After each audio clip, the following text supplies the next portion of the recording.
कुछ दोस्त अहबाब कहते हैं रोगन बिल्लिसान मार्केट में ओरिजिनल नहीं मिलता, तो जनाबे वाला सऊदी अरेबिया का इम्पोर्टेड रोगन बिल्लिसान हमारे पास अवेलेबल है।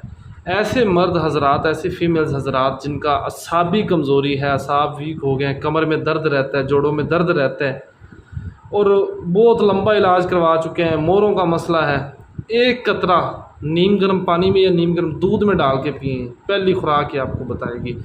ये दरख्त है बिल्लिसान का, इसमें से ये ऑयल निकलता है, तेल निकलता है एक कुदरती तरीके से। तो ये सऊदी अरेबिया से इंपोर्टेड अब बेहतरीन रिज़ल्ट का हामिल है दर्दों के लिए। इसके अलावा अगर पट्ठे कमज़ोर हो गए हैं, ख्वाह वो मर्द है, पेनिस के पट्ठे हैं, लिंक का प्रॉब्लम है, या शुगर के मरीज़ों के लिए बहुत अच्छा है, शुगर को कंट्रोल करता है। चाहे आप टैबलेट यूज़ कर रहे हैं शुगर की, इसके इस्तेमाल से इंशाल्लाह शुगर भी डाउन होनी शुरू हो जाएगी, आपको जो टैबलेट वगैरह वो यूज़ करने की ज़रूरत नहीं रहेगी। बाकी एक प्योर नेचुरल हर्बल चीज़ है और यूज़ कर सकते हैं। इसके अलावा किसी किस्म का कोई मशवरा हो तो आप मेरे साथ कर सकते हैं। दुआ में याद रखिएगा। टेक केयर, अल्लाह हाफ़िज़।